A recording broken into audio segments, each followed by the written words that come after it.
পালক বন্ধুসকল মা প্ৰতিমী গঠভাঙলৈ আপোনালোকক স্বাগতম জনাইছোঁ। এতিয়া এটা খুব গুৰুত্বপূৰ্ণ ভিডিঅ'লৈ আহিছোঁ। মোক সকলোৱে ফোন কৰি আছে বা বিভিন্ন গ্ৰুপত বা এনেকৈ পাই আছোঁ। সেয়েহে মই এইটো ভিডিঅ' একদম জৰুৰী বুলি ভাবিলোঁ। বতৰৰ ওপৰত কৰা যিহেতু ভিডিঅ' এইটো আপোনালোকে চাব একবাৰ।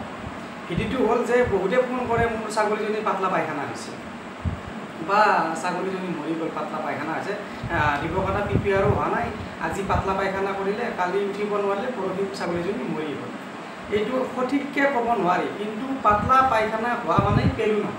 এইটো একদম মিছা কথা। পাতলা পায়খানা হোৱা মানেও পেলু নহয়। আপুনি যদি পেলুৰ ঔষধ খুৱাইছে তাৰপিছত একমাহ পিছতো যদি পাতলা পায়খানা হৈছে তেতিয়াহ'লে পেলু নহয়। এইটো আমাৰ বতৰৰ কেনেকুৱা হৈছে, এতিয়া বৰষুণ দিছে বা জেগাই জেগাই ঠাই বিশেষ বানপানী হৈছে। বানপানী হোৱাৰ ফলত বা পথাৰবোৰত যোনে পথাৰত চৰিব নিয়ে ছাগলীবোৰ, তেতিয়া কি হয়, সামান্য সামান্য পানী হৈছে, তাত ছাগলীবোৰে ঘাঁহ খায়।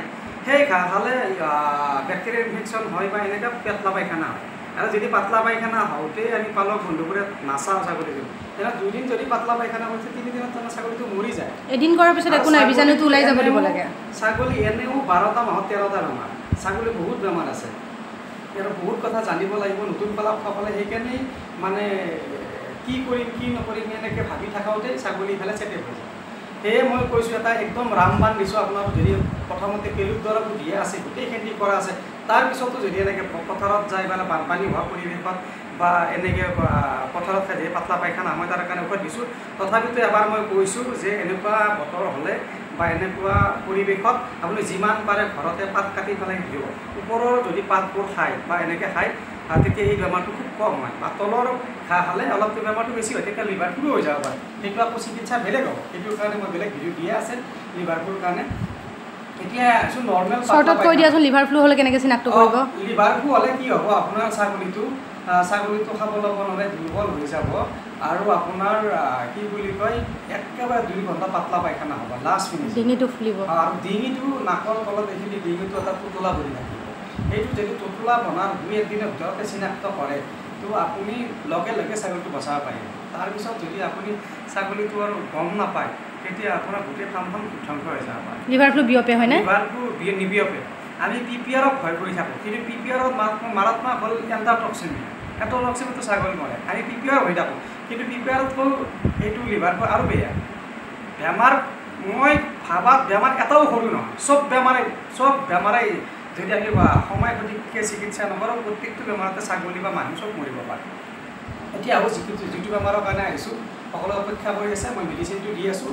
যদি পাতলা পায়খানা হৈছে আপোনালোকে কি কৰিব, একদম ঘৰতে চব গোটেইখিনি ঘৰতে থাকে।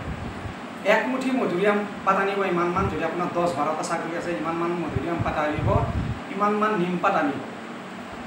নিমপাত আনিলে, মধুৰিআম পাত আনিলে, তাৰপিছত আপুনি কি কৰিব, ডালিমৰ পাতো লগ দিব পাৰে, অলপ দিব পাৰে, আৰু নৰসিংহৰ পাতো ইমানমান আনিব। গোটেইকেইটা এটা বটনত থ'ব, থৈ পেলাই কাঁচকল 4-5টা দিব, তাত দি পেলাই অলপ সামান্য পৰিমাণে পানী দি গোটেইখিনি বইল কৰিব। কৰি পেলাই সেই পানীখিনি পেলাই দিব নালাগে, আৰু তাতে কাঁচকলটো সানি দিলে, দি কিনে তাতে আপুনি যেতিয়া পানীটো ঠাণ্ডা হ'ল তাতে নেফলন পাউডাৰ, এইবাৰ আকৌ বিজ্ঞান আহিব, নেফলন পাউডাৰ তাতে 1 চামুচ পেলাই দিব, দি পেলাই হালধি, মনত ৰাখিব ঠাণ্ডা হোৱাৰ পিছত, কিন্তু হালধিৰ গুড়ি নহয়তো কেঁচা হালধিৰ ৰস তাতে অলপ চেপি দিব। দি পেলাই টেবলেটটোৰ নামটো কি বুলি কৈছিলা তুমি? এণ্টাৰগুইনেল, যিটো আমাক আগতে সৰুতে বা ফাৰ্মাচী বা মেডিকেলবোৰত দিছিল, পেটৰ য়েল্ল' কালাৰৰ সৰু সৰু টেবলেট। তেতিয়া ছাগলীটোৰ প্ৰতি 2টা বা 3টা বা 1টা সেই তাতেই গুলি দিব, ঠাণ্ডা হোৱাৰ পিছত পানী গোটেইখিনি দি গুলি দিব। দি পেলাই আপুনি ৰাতিপুৱা 10 ml, দুপৰীয়া 15 ml, গধূলি 20 ml যদি ছাগলীটোক খুৱাই দিয়া যায়, ছাগলীটো 2 দিনত আপোনাৰ পথাৰত দৌৰিব। আৰু এইটো বিজ্ঞানে আমাৰ আকুৰি ঔষধে, মই নিজৰ অভিজ্ঞতাৰ ফালৰ পৰা গোটেইখিনি ঔষধ মিলাই পেলাই চাইছোঁ। ইয়াত যদি আপোনাৰ প্ৰাথমিক যদি পেলু হোৱাই আছে তেতিয়াও ভাল হ'ব, বা আপোনাৰ যিকোনো এনেকুৱা বেক্টেৰিয়েল ইনফেকশ্যন হৈ পেলাও যদি পেটৰ অসুখ হৈছে ভাল হ'ব। যদি আপোনাৰ পেলু হৈছে সামান্য তথাপিতো ভাল হ'ব। কিয় ভাল হ'ব মই কৈ আছোঁ। আপোনাৰ যদি পেলু আছে, মই তাতে কেঁচা হালধিৰ ৰসৰ কথা কৈছোঁ, নিমপাতৰ কথা কৈছোঁ। নিমপাতে কেঁচা হালধিৰ ৰসে আপোনাৰ পেলুটো শেষ কৰিব।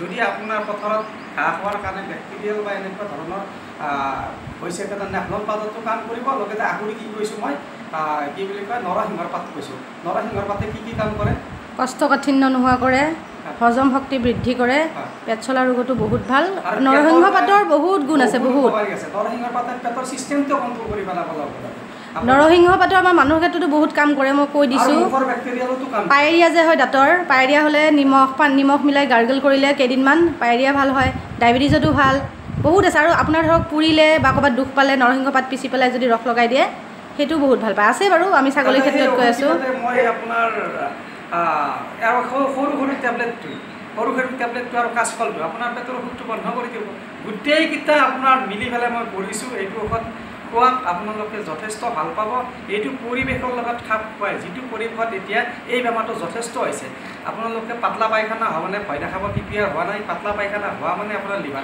প্ৰথম কিন্তু এদিনমান লেট্ৰিন কৰিব দিব হোৱা মানেই আপোনাৰ পেলু হোৱা নাই প্ৰথম এদিনত লেট্ৰিন কৰিব দিব যাতে পেটত থকা বীজাণুটো ওলাই যায় অলপ সময় হ'ব দিব পাতলা পায়খানা আমাৰ সচৰাচৰ পালক বন্ধুসকলে কি কৈ থাকে পাতলা পায়খানা হৈছে পেলু হৈ গৈছে পাতলা পায়খানা হৈছে পেলু হৈছে বা গ্ৰুপতে ভাই যোনে কোৱাৰ লগে লগে ছাগলীটো বিষাৰ লগে লগে আমি একো এক পিছ নাভাবোঁ আমি পেলু হৈ থাকা বুলি একদম মিছা কথা আপোনালোকে যদি পেলুৰ ঔষধ খুৱাইছে তেনেস্থলত পেলু কেনেকৈ হ'ব এইটো পাতলা পায়খানা পৰিৱেশৰ লগত এতিয়া খাপ খোৱা মানে জাগাটোৱে কেনেকুৱা হৈ গৈছে দেখোন পথাৰতো চবচবিয়া পানী ঘৰতো পানী বা ক'ৰবাত বানপানী হৈছে সেইকাৰণে পাতলা পায়খানা হ'ব পাৰে ভয় নাখাব আপোনালোকৰ মানে এটা বেমাৰ হ'ব দিয়ক বেমাৰ হ'বই 12টা মাহত 13টা বেমাৰ হ'ব কিন্তু বেমাৰটোৰ ওপৰত আপুনি হাৰি নাযাব আৰু এটা বেমাৰ আপোনাৰ কামত দুবাৰ হ'ব লাগিব সেই বেমাৰটোৰ পৰা এটা ছাগলী মৰি গ'ল সেইটো ডাঙৰ কথা নহয় সেই মৰা ছাগলীটোৰ পৰা আপুনি কি শিকিলে